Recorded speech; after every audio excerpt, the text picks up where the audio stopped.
আসসালামু আলাইকুম প্রিয় শিক্ষার্থীবৃন্দ, সবাই ভালো আছো? ওয়ালাইকুম আসসালাম। আলহামদুলিল্লাহ ম্যাম, ভালো আছি। আপনি কেমন আছেন?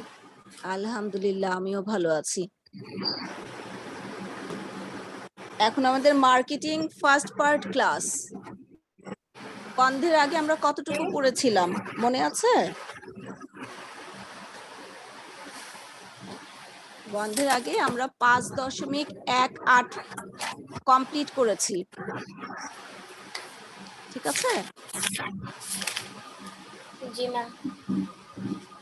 আজকে আমাদের শর্ট সিলেবাস অনুযায়ী 5.22 শুরু করব, ঠিক আছে? উৎপাদনশীলতা চ্যালেঞ্জ। আচ্ছা, কারো ওখান থেকে খুব শব্দ হচ্ছে, একটু মিউট করে দাও।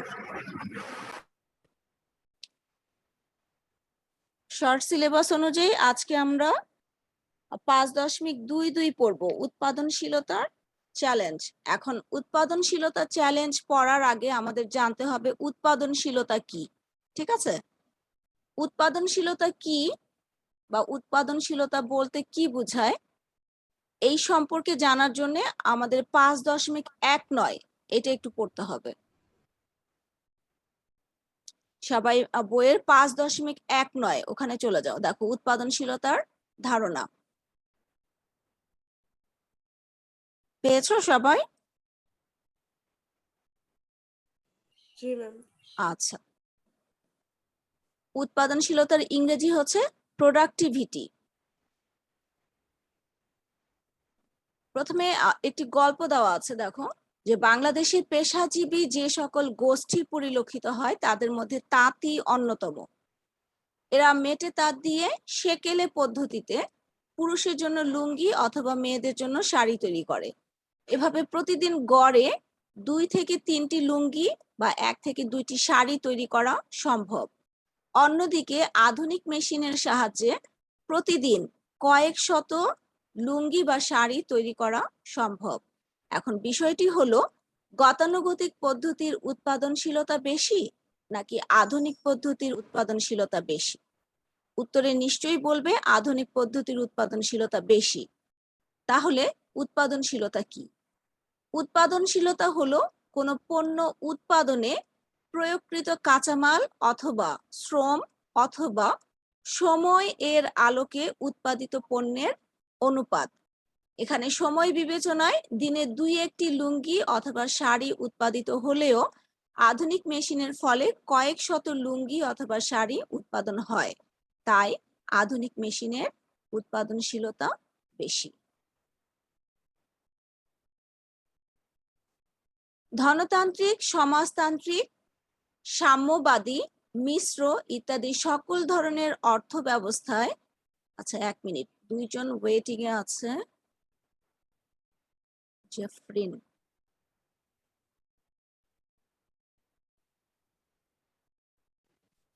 ধনতান্ত্রিক, সমাজতান্ত্রিক, ওয়ালাইকুম সালাম, সাম্যবাদী, মিশ্র ইত্যাদি সকল ধরনের অর্থ ব্যবস্থায় উৎপাদনশীলতার ভূমিকা অপরিসীম।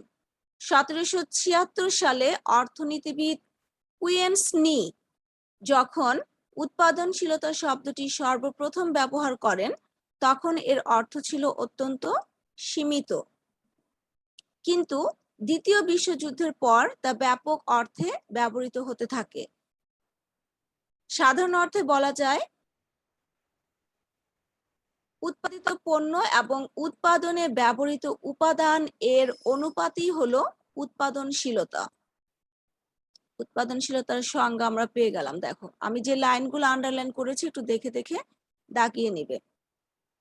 উৎপাদিত পণ্য এবং উৎপাদনে ব্যবহৃত উপাদানের অনুপাতই হলো উৎপাদনশীলতা। ব্যাপক অর্থে বলা যায় কোনো নির্দিষ্ট মানের উৎপাদিত পণ্য এবং তা উৎপাদনে যে সকল উপাদান ব্যবহার করা হয়েছে তাদের অনুপাতকে উৎপাদনশীলতা বলে। অর্থাৎ এই লাইনটিকে একটু ডিটেইলস লিখেছে। আচ্ছা, প্রথমে যে লাইনটা আন্ডারলাইন করেছি এটা দিয়ে অনেক সময় বহু নির্বাচনী প্রশ্ন হতে পারে যে সর্বপ্রথম উৎপাদনশীলতা শব্দটি কে ব্যবহার করেন? তখন আনসার হবে অর্থনীতিবিদ কুইয়েন স্নি। অথবা প্রশ্ন হতে পারে সর্বপ্রথম কত সালে উৎপাদনশীলতা শব্দটি ব্যবহার করা হয়? তখন আনসার হবে 1776 1976 সালে। আর এই লাইনটা দিয়ে প্রশ্ন হতে পারে যে উৎপাদনশীলতা কি বা কাকে বলে? উৎপাদিত পণ্য এবং উৎপাদনে ব্যবহৃত উপাদানের অনুপাতকে উৎপাদনশীলতা বলে।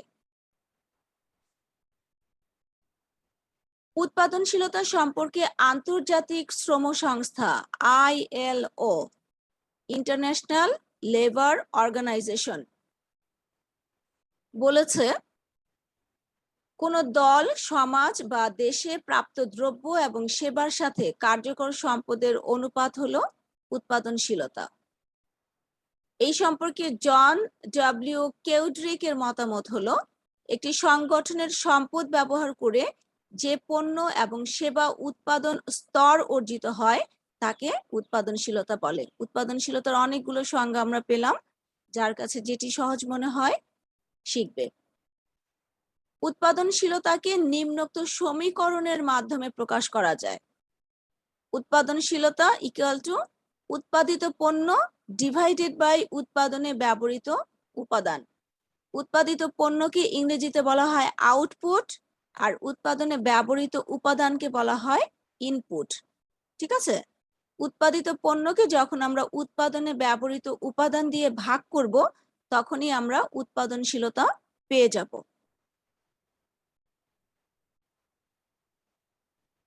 উদাহরণের মাধ্যমে বোঝানো হয়েছে, একটু দেখো।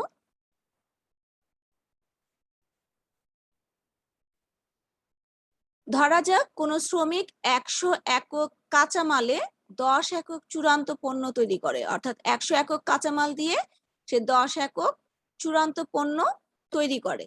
এক্ষেত্রে কাঁচামালের উৎপাদনশীলতা হবে 10। কিভাবে? খেয়াল করো, সূত্র অনুযায়ী যদি আমরা বসাই যে উৎপাদিত পণ্য হবে 10 আর উৎপাদনে ব্যবহৃত উপাদান, এখানে কাঁচামাল বলেছে, তাহলে উৎপাদনে ব্যবহৃত কাঁচামাল হচ্ছে 100। এখন 10কে আমরা 100 দিয়ে ভাগ করব।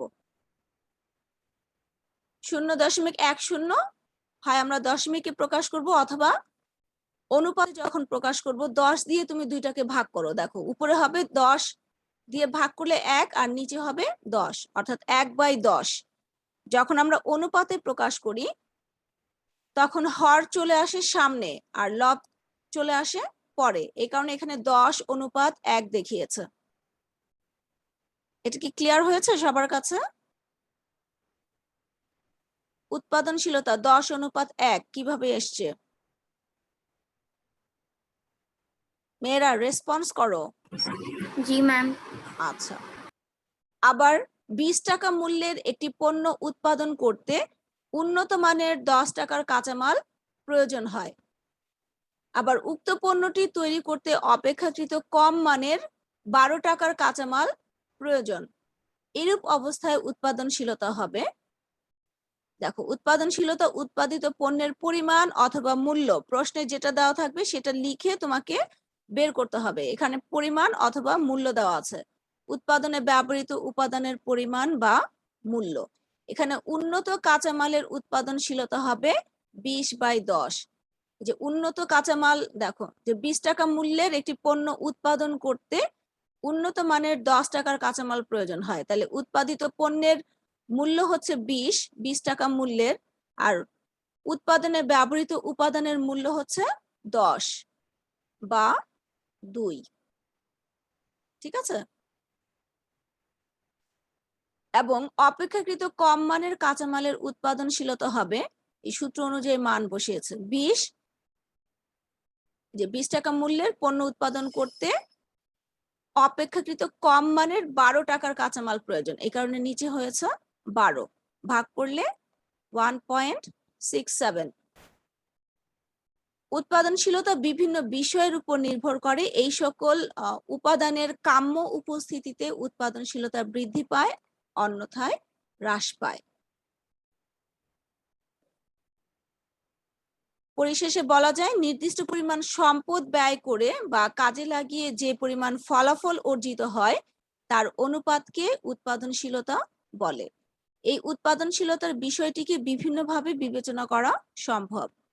একজন একই পরিমাণ সময় ব্যয় করে যে পরিমাণ কাজ বা উৎপাদন করে, অন্যজন তার চেয়ে বেশি কাজ বা উৎপাদন করলে বলা হবে পরের জনের উৎপাদনশীলতা বেশি।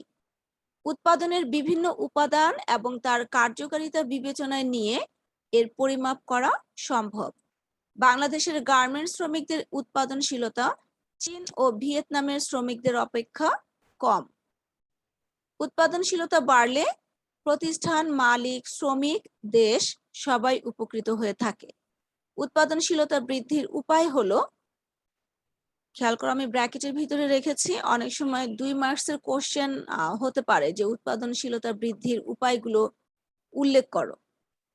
সেক্ষেত্রে উৎপাদনশীলতা কাকে বলে সেটা লিখবা, তারপরে এখান থেকে আনসার লিখবা। উৎপাদনশীলতা বৃদ্ধির উপায় হচ্ছে 4টি।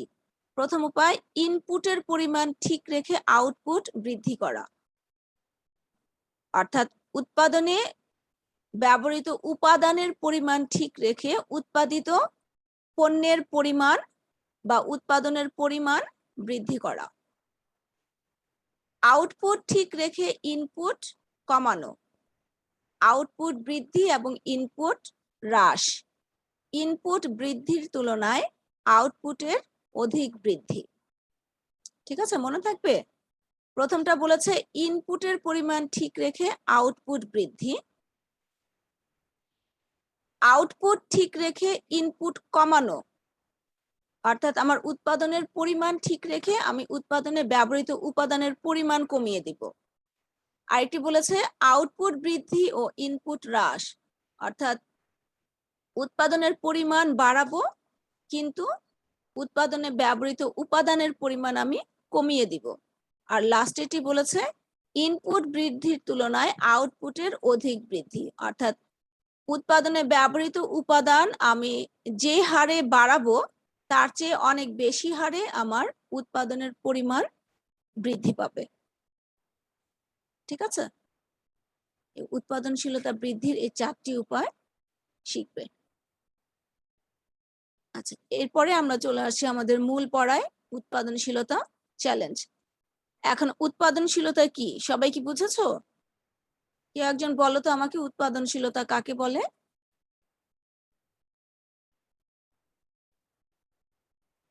কে বলবা? সোহাগী আছো ক্লাসে? জি ম্যাম। বলো। ম্যাম, উৎপাদিত পণ্য ও উৎপাদনে ব্যবহৃত কাঁচামালের অনুপাতকেই উপাদানের অনুপাতকে উৎপাদনশীলতা বলে। উৎপাদনে ব্যবহৃত উপাদানের অনুপাত, হ্যাঁ, কাঁচামাল বলবা না, জি ম্যাম। কারণ উৎপাদনে ব্যবহৃত উপাদান শুধু কাঁচামাল না, ওখানে অনেক কিছু হয়, ম্যান, ম্যাটেরিয়াল, মেশিন, টাইম। ঠিক আছে, জি ম্যাম। আচ্ছা তাহলে এখন এই উৎপাদনশীলতার চ্যালেঞ্জ আমরা করব। উৎপাদনশীলতার উপর যে বিষয়গুলো বাধার সৃষ্টি করে তাকেই বলা হচ্ছে উৎপাদনশীলতা চ্যালেঞ্জ। প্রথম লাইনটা দাগিয়ে রাখো, জ্ঞানমূলক প্রশ্ন হতে পারে যে উৎপাদনশীলতার চ্যালেঞ্জ কি বা কাকে বলে। উৎপাদনশীলতার উপর যে বিষয়গুলো বাধা সৃষ্টি করে সেই বিষয়গুলোকে উৎপাদনশীলতা চ্যালেঞ্জ বলা হয়। নিচে এই চ্যালেঞ্জগুলোর ব্যাখ্যা দেওয়া হয়েছে। প্রথমটি বলেছে অদক্ষ কর্মী ও কর্মে স্বতঃস্ফূর্ত অংশগ্রহণ না করা। দুটো শব্দ ব্যবহার করেছে, দেখো। প্রথমটি বলেছে অদক্ষ কর্মী ও কর্মে স্বতঃস্ফূর্ত অংশগ্রহণ না করা। অদক্ষ কর্মী একটি চ্যালেঞ্জ, আরেকটি বলেছে যে কাজে যদি কর্মীরা স্বতঃস্ফূর্তভাবে অর্থাৎ নিজে থেকে আগ্রহের সাথে অংশগ্রহণ না করে সেটা হবে আমার উৎপাদনশীলতা চ্যালেঞ্জ। কর্মীদের দক্ষতা ও কাজে তাদের স্বতঃস্ফূর্ত অংশগ্রহণ প্রতিষ্ঠানের উৎপাদনশীলতার উপর দারুণভাবে প্রভাব বিস্তার করে। তবে উৎপাদনে নিয়োজিত কর্মীরা যদি অদক্ষ হয় বা দক্ষ হওয়া সত্ত্বেও তারা নিজ নিজ কাজে স্বতঃস্ফূর্ত অংশগ্রহণ না করে তাহলে উৎপাদনশীলতা বাধার মুখে পড়ে।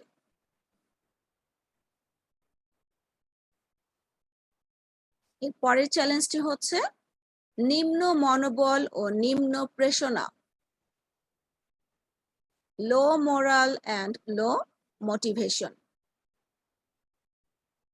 যে কোনো সফলতার পিছনে মনোবল ও প্রেরণা একটি গুরুত্বপূর্ণ বিষয়। উৎপাদনশীলতার বেলাতেও বিষয়টি গুরুত্বপূর্ণ। উৎপাদনে নিয়োজিত কর্মীদের মনোবল ও প্রেরণা যদি নিম্নমানের হয়, তাহলে প্রতিষ্ঠানে উৎপাদনের মান খারাপ হয় এবং উৎপাদনের পরিমাণও হ্রাস পায়। এতে উৎপাদনশীলতা মারাত্মকভাবে চ্যালেঞ্জের সম্মুখীন হয়।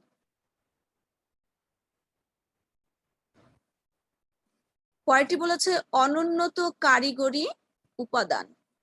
বর্তমান যুগ আধুনিক প্রযুক্তির যুগ। এই যুগে সকল ক্ষেত্রে অত্যাধুনিক বিজ্ঞান ও কারিগরি জ্ঞান ব্যবহার করা হচ্ছে। তাই যেসব ক্ষেত্রে আধুনিক বিজ্ঞান ও প্রযুক্তির ব্যবহার সম্ভব হচ্ছে না, সেসব ক্ষেত্রে আপনা আপনি পিছিয়ে পড়ছে। উৎপাদনশীলতার ক্ষেত্রে একটি বড় চ্যালেঞ্জ হলো অনুন্নত কারিগরি উপাদানের ব্যবহার। এর পরের চ্যালেঞ্জ বলেছে নিম্নমানের কাঁচামাল। উৎপাদনের ক্ষেত্রে কাঁচামাল হলো সবচেয়ে বড় উপাদান। উৎপাদনে ব্যবহৃত কাঁচামাল যত উন্নত মানের হবে, ওই উৎপাদন কাজের উৎপাদনশীলতা তত বৃদ্ধি পাবে। অপরদিকে উৎপাদনে ব্যবহৃত কাঁচামাল যদি অনুন্নত ও নিম্নমানের হয়, তাহলে উৎপাদনশীলতা মারাত্মকভাবে হ্রাস পায়।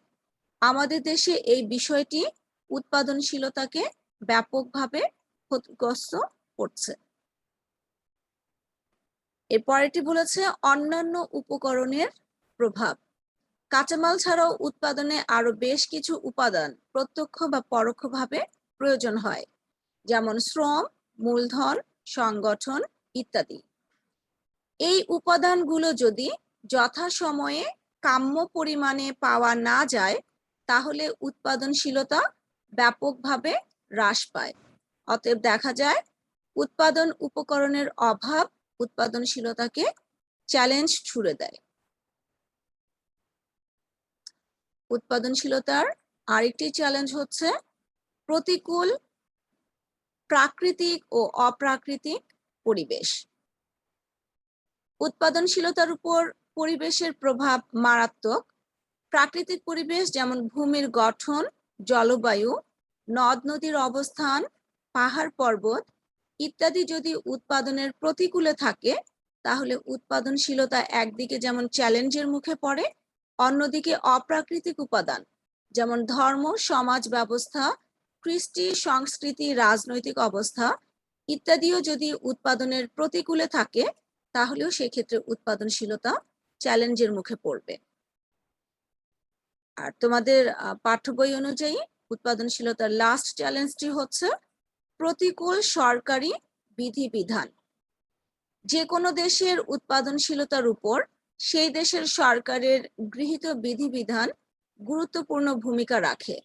সরকারের গৃহীত বিধান যদি উৎপাদন কাজের অনুকূলে যায়, অর্থাৎ সরকারি বিধিনিষেধ বা নীতিমালা সেগুলো যদি উৎপাদন কাজের অনুকূলে হয়, তাহলে উৎপাদনশীলতা বৃদ্ধি পায়। অন্যদিকে সরকার কর্তৃক গৃহীত বিধিবিধান যদি উৎপাদন কাজের প্রতিকূলে যায়, তাহলে উৎপাদনশীলতা ব্যাপকভাবে বাধার সম্মুখীন হয়। ঠিক আছে, এই ছিল আমাদের উৎপাদনশীলতার চ্যালেঞ্জ। এখন বলো, যে 7টা চ্যালেঞ্জ আমরা পড়েছি, এর মধ্যে কোনো পয়েন্ট নিয়ে কারো কোনো সমস্যা আছে কিনা?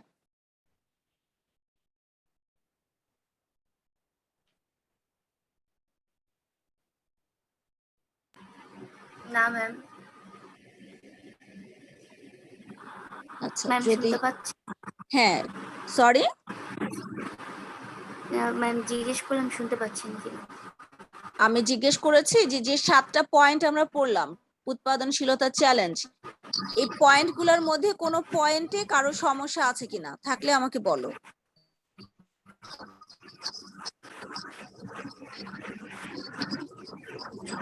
না ম্যাম।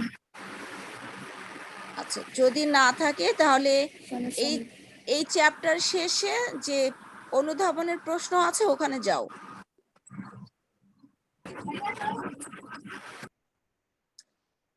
একটা প্রশ্ন আছে, দেখো আমার সাথে হয়তো তোমাদের সংখ্যা মিলবে না, কিন্তু প্রশ্নটা মিলবে।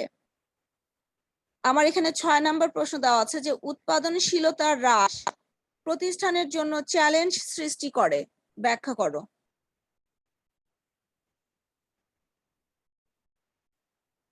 পেয়েছো? জি ম্যাম। কত নম্বর কোশ্চেন? 7। আচ্ছা, তাহলে উৎপাদনশীলতার চ্যালেঞ্জ যে পড়লাম আমরা 7টা পয়েন্ট, তারই একটা পয়েন্ট থেকে এখানে প্রশ্ন হয়েছে। আর উৎপাদনশীলতা চ্যালেঞ্জের যে 7টি পয়েন্ট একটু ভালোভাবে পড়বা, আইডিয়া রাখবা। প্রয়োগের প্রশ্ন হতে পারে যে কিছু ক্লু দেওয়া থাকলো, হয়তো প্রয়োগের প্রশ্নে বলা হতে পারে যে উদ্দীপকে উৎপাদনশীলতার বা প্রতিষ্ঠানটি উৎপাদনশীলতার কোন কোন চ্যালেঞ্জের সম্মুখীন হয়েছে। ঠিক আছে, এই কারণে উৎপাদনশীলতার চ্যালেঞ্জগুলো ভালোভাবে পড়বা। আচ্ছা, এখন আমাকে বলো যে উৎপাদনশীলতার চ্যালেঞ্জ কাকে বলে?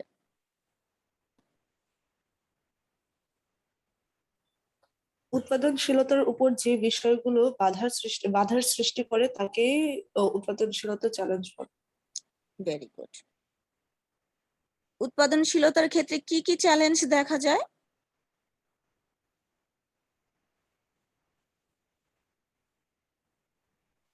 বলো, নওশিন বলো, উৎপাদনশীলতার ক্ষেত্রে কি কি চ্যালেঞ্জ দেখা যায় বা প্রতিষ্ঠান উৎপাদনশীলতার ক্ষেত্রে কোন কোন চ্যালেঞ্জের সম্মুখীন হয়? অদক্ষ কর্মী ও কর্মের স্বতঃস্ফূর্ত অংশগ্রহণ না করা, নিম্ন মনোবল ও নিম্ন প্রেষণা, অনুন্নত কারিগরি উৎপাদন, নিম্নমানের কাঁচামাল, অন্যান্য উপকরণের অভাব, প্রতিকূল প্রাকৃতিক ও অপ্রাকৃতিক পরিবেশ, প্রতিকূল সরকারি বিধিবিধান। Very good.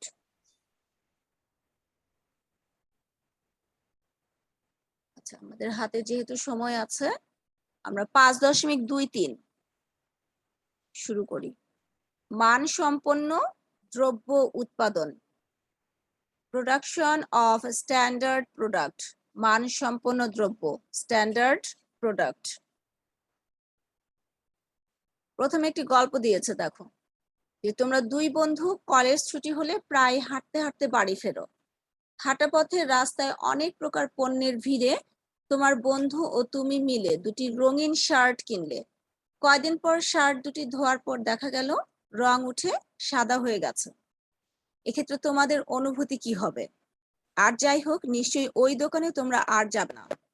এরূপ অবস্থা কি কখনো ভেবে দেখেছো যে কার কত ক্ষতি হলো? তোমার ও তোমার বন্ধুর ক্ষতি হয়েছে মাত্র শার্ট দুটির ক্রয় মূল্য বাবদ প্রদত্ত অর্থ।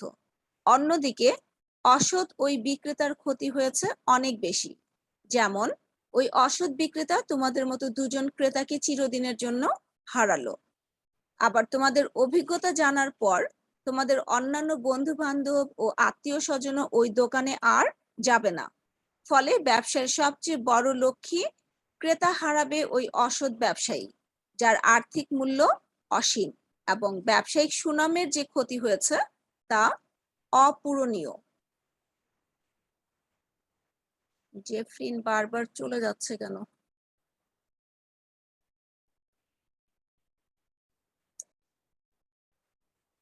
ঠিক একইভাবে মানসম্মত পণ্য উৎপাদন না করলে কোনো উৎপাদককে এমন কিছু সমস্যার সম্মুখীন হতে হয় যার ফলে তার ব্যবসাটি বন্ধ হওয়ার উপক্রম হবে। আবার যদি কোনো প্রতিষ্ঠান মানসম্মত পণ্য উৎপাদন ও ক্রেতাদের মাঝে তা সরবরাহ করে তাহলে যে বিষয়গুলো হবে সেগুলো হচ্ছে ক্রেতার সন্তুষ্টি অর্জন, স্থায়ী ক্রেতা সৃষ্টি, বিক্রয় বৃদ্ধি, প্রতিযোগিতায় সুবিধাজনক অবস্থানে থাকা, ব্যবসায়িক সুনাম অর্জন, ব্যবসা সম্প্রসারণ ইত্যাদি। অর্থাৎ কোনো প্রতিষ্ঠান যদি মানসম্মত পণ্য উৎপাদন ও বিক্রি করে তাহলে সে প্রতিষ্ঠান এই সুবিধাগুলো পাবে: ক্রেতাদের সন্তুষ্টি অর্জন, স্থায়ী ক্রেতা সৃষ্টি, বিক্রয় বৃদ্ধি, প্রতিযোগিতায় সুবিধাজনক অবস্থানে থাকা, ব্যবসায়িক সুনাম অর্জন, ব্যবসা সম্প্রসারণ। এই বিষয়গুলো যে কোনো সৎ এবং দৃঢ় প্রতিজ্ঞ ব্যবসায়ীর কাম্য। তাই বলা যায়, ভেজাল ও মানহীন পণ্য উৎপাদন ও বিক্রয়ের মাধ্যমে ক্ষণিকের জন্য নিজেকে লাভবান মনে না করে ভেজালমুক্ত ও মানসম্মত পণ্য উৎপাদন ও বিক্রয়ের দ্বারা ক্রেতা সন্তুষ্টি অর্জন করে দীর্ঘমেয়াদী ব্যবসায় টিকে থাকার মানসিকতা সৃষ্টি করা দরকার। দেশের বা আন্তর্জাতিক মানদণ্ড অনুযায়ী পণ্য বা সেবা সঠিক ও মানসম্মত বলে গণ্য হলে অর্থাৎ বিবেচিত হলে তাকে মানসম্পন্ন পণ্য বা সেবা বলে। আন্ডারলাইন করেছি, তোমরা একটু বইতে আন্ডারলাইন করে রাখো। যদি প্রশ্ন হয় যে মানসম্পন্ন পণ্য বা সেবা কাকে বলে, তখন এই লাইনটি ব্যবহার করে আনসার লিখতে পারবে। দেশের বা আন্তর্জাতিক মানদণ্ড অনুযায়ী পণ্য বা সেবা সঠিক ও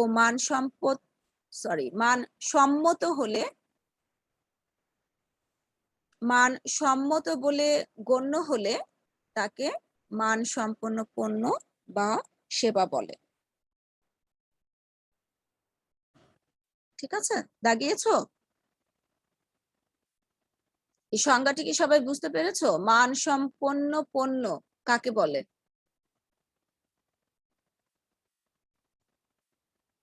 সংজ্ঞার লাইনটি সবাই বুঝতে পেরেছো? জি ম্যাম। আচ্ছা, দুইজন বোধহয় এখনো রোল নাম্বার লিখো নাই। যে দুইজন এখনো রোল নাম্বার লিখো নাই তারা একটু লিখে ফেলো।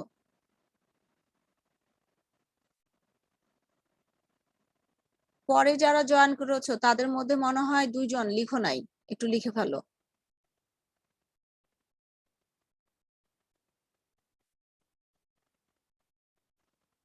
আচ্ছা, তোমাদের বইতে দেখো এই মানসম্পন্ন দ্রব্য উৎপাদনের শেষে কর্মপত্র 5 দেওয়া আছে। কর্মপত্র 5 পেয়েছো সবাই?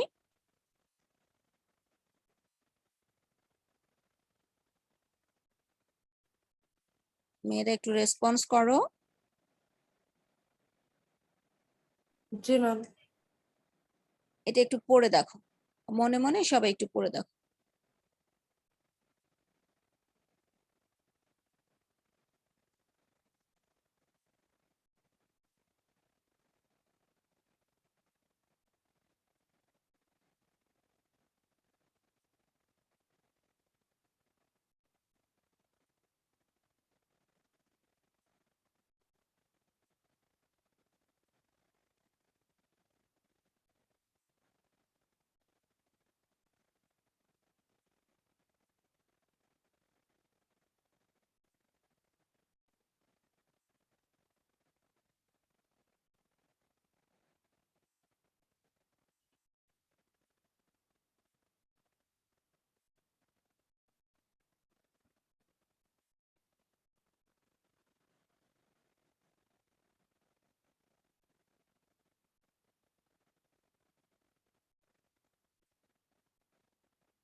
পড়েছো সবাই?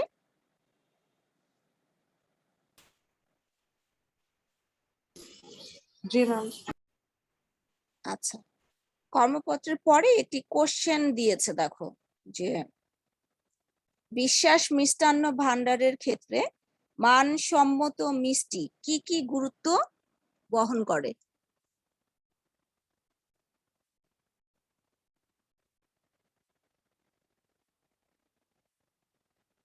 কি কি গুরুত্ব বহন করছে তা তোমার নিজের ভাষায় লিখো। এখানে আমাকে একটু বলো, তাহলেই হবে।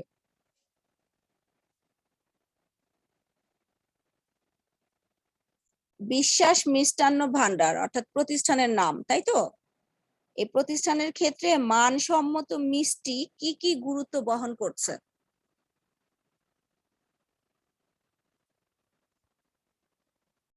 কি কি গুরুত্ব বলো, কে বলবা?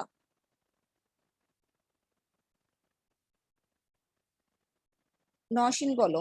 প্রত্যেকে একটা একটা করে পয়েন্ট বলো, তাহলে তো অনেকগুলো গুরুত্ব চলে আসবে।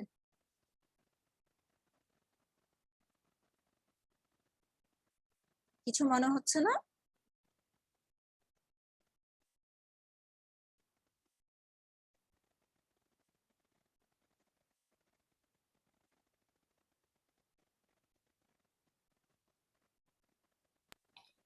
পারছি না।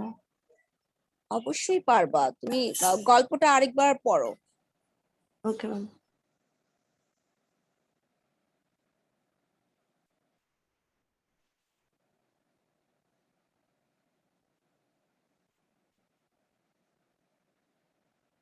যে বিশ্বাস মিষ্টান্ন ভান্ডারের যে মালিক, তার নীতি হচ্ছে কি, বেশি মিষ্টি তৈরি করা যাবে না, কারণ এতে যদি মিষ্টি অবিকৃত থেকে যায় তাহলে তা বাসি হয়ে যাবে। ফলে পরদিন ক্রেতাদের তা সরবরাহ করা হলে একদিকে যেমন তারা প্রতারিত হবে, অন্যদিকে তার ব্যবসায়িক সুনাম নষ্ট হবে। অর্থাৎ ক্রেতারা প্রতারিত হবে এবং বিশ্বাস মিষ্টান্ন ভান্ডারের যে সুনাম আছে সেই সুনামটাও নষ্ট হবে। তাই কখনো তার দোকানে বাসি মিষ্টি পাওয়া যায় না। তাছাড়া মানের বিষয়টিতে, অর্থাৎ সম্পন্ন যে পণ্য উনি বিক্রি করেন, সেই মানের বিষয়টিতে তিনি কোনো প্রকার ছাড় দিতে রাজি নন। নারাজ মানে হচ্ছে রাজি নয়। তাই তার দোকানের মিষ্টির দামে একটু বেশি। কিন্তু দাম বেশি হলে কি হবে? ক্রেতার ভিড় লেগেই থাকে। কেন লেগে থাকে ক্রেতার ভিড় বলো? যেহেতু তার পণ্যের মান ভালো, মান সম্পন্ন মিষ্টি তিনি বিক্রি করেন, সেই কারণে দাম বেশি হলেও ক্রেতারা তার দোকান থেকেই মিষ্টি কেনে। এ কারণে দোকানে ক্রেতাদের ভিড় লেগেই থাকে। এতে ক্রেতা ও বিক্রেতা উভয়ে খুশি। বিক্রেতা কেন খুশি বলো? ক্রেতা খুশি বুঝলাম, যে তারা মান সম্পন্ন মিষ্টি পাচ্ছে। বিক্রেতা কেন খুশি? বেশি বিক্রি তারা হচ্ছে। ভালো মানের হ্যাঁ, বেশি মিষ্টি বিক্রি পাচ্ছে। হচ্ছে, ক্রেতার ভিড় লেগেই থাকছে, তার মানে কি, তার বিক্রির পরিমাণ বেশি হচ্ছে। বিক্রির পরিমাণ বেশি হলে বিক্রেতার কি সুবিধা? লাভজনক, ব্যবসার লাভ জন্য বেশি লাভজনক। হবে। Very good. তাহলে এই তো গুরুত্বগুলো তো চলেই আসছে। এখন বলো, বিশ্বাস মিষ্টান্ন ভান্ডারের ক্ষেত্রে মানসম্মত মিষ্টি কি কি গুরুত্ব বহন করছে? প্রথমটাই কি হবে বলো? মানসম্মত মিষ্টি বিক্রি করার ফলে প্রথমেই কিন্তু ওরা ক্রেতার সন্তুষ্টি অর্জন করতে পারবে, তাই না? জি ম্যাম। তারপরে বেশি মুনাফা অর্জিত হবে। মুনাফা আমরা একটু ব্যবসায়। পরে আসি, একটু পরে ওকে আসি। ম্যাম। তোমার পয়েন্ট ঠিক আছে। আচ্ছা, প্রথমে আমরা বলেছি ক্রেতার সন্তুষ্টি অর্জন করতে পারবে। ঠিক আছে, যখন ক্রেতার সন্তুষ্টি অর্জন হবে তখন কি হবে? ব্যবসায় সুনাম অর্জন হবে। সুনাম অর্জন হবে। তারপরে স্থায়ী ক্রেতা সৃষ্টি হবে, তাই হবে না বলো? যখন জি তুমি ম্যাম। কোনো দোকানের পণ্য কিনে বা ব্যবহার করে সন্তুষ্ট হবা, তুমি কিন্তু বারবার সেই দোকানে যাবা ওই পণ্যটি কেনার জন্য। ঠিক আছে, তাহলে তুমি পণ্যের স্থায়ী ক্রেতায় পরিণত হবা। তাহলে প্রথমে আমরা বললাম যে ক্রেতার সন্তুষ্টি অর্জন করতে পারবে বিশ্বাস মিষ্টান্ন ভান্ডার। তারপরে কি একটা পয়েন্ট বললা ফারজানা, ভুলে গেছি। মুনাফা অর্জিত হবে বেশি। না, এটার পরে সুনাম, ওই যে ব্যবসায় সুনাম তৈরি সুনাম হবে। অর্জন। হ্যাঁ, ব্যবসার সুনাম অর্জন হবে। তারপরে হচ্ছে স্থায়ী ক্রেতা তৈরি হবে বিশ্বাস মিষ্টান্ন ভান্ডারের, যে তারা আর কোনো দোকান থেকে মিষ্টি কিনবে না, ঘুরে ঘুরে তার দোকানেই মিষ্টি কিনতে আসবে। তারপরে কি হবে বলো? বিক্রয়ের পরিমাণ বৃদ্ধি পাবে। ঠিক আছে, যখন ক্রেতা সন্তুষ্টি অর্জন হবে, ক্রেতারা স্থায়ী ক্রেতায় পরিণত হবে, তখন কিন্তু বিশ্বাস মিষ্টান্ন ভান্ডারের মিষ্টি বিক্রয়ের পরিমাণ বৃদ্ধি পাবে।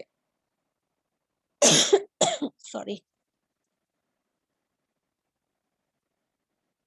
আর কি হতে পারে বল?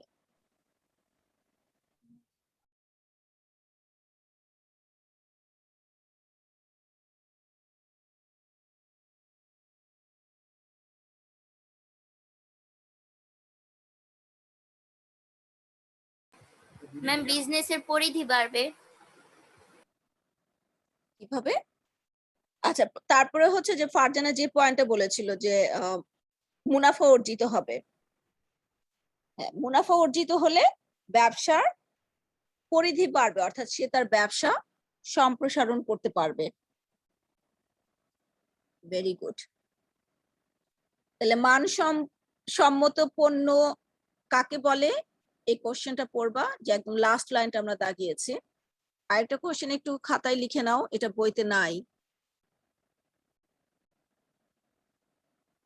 মানসম্পন্ন দ্রব্য উৎপাদন বা মানসম্পন্ন পণ্য উৎপাদন করা প্রয়োজন কেন?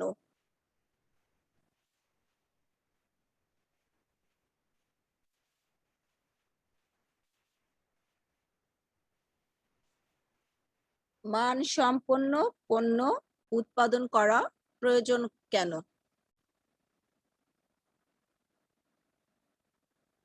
অর্থাৎ ওই যে গুরুত্বগুলোই হবে, ঠিক আছে। বিশ্বাস মিষ্টান্ন ভান্ডারের যে গুরুত্বগুলো আমরা পড়লাম, এই গুরুত্বের আলোকে এখন আমি যে প্রশ্নটা বলেছি এই প্রশ্নের আনসার হবে। ঠিক আছে, ক্লিয়ার হয়েছে সবার কাছে?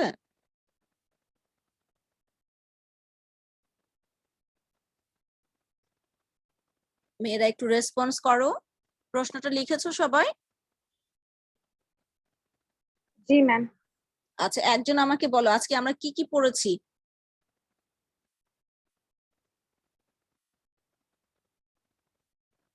কে বলবা? দ্রুত বলো, সময় চলে যাচ্ছে, আর 2 মিনিট আছে।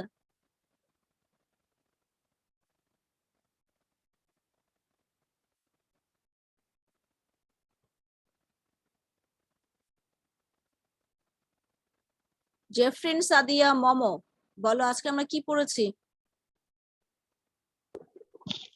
ম্যাম উৎপাদনশীলতার চ্যালেঞ্জ, তারপর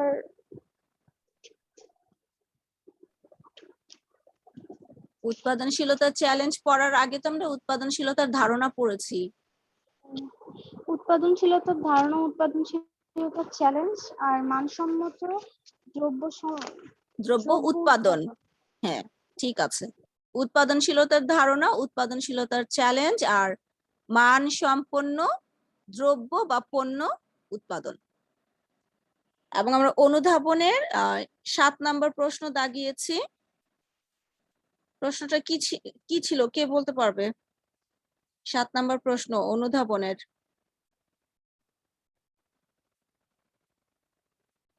উৎপাদনশীলতার হ্রাস প্রতিষ্ঠানের জন্য চ্যালেঞ্জ সৃষ্টি করে, ব্যাখ্যা করো। ঠিক আছে, আচ্ছা আরেকটা প্রশ্ন একটু দাগাবা, সেটা হচ্ছে আমার বইতে 24 নাম্বার, তোমাদের এর আশেপাশেই হবে। দেখো, উৎপাদনশীলতা বলতে কি বোঝায়? আমরা যে উৎপাদনশীলতার ধারণা পড়েছি সেখান থেকেই। উৎপাদনশীলতা বলতে কি বোঝায়, পেয়েছো খুঁজে?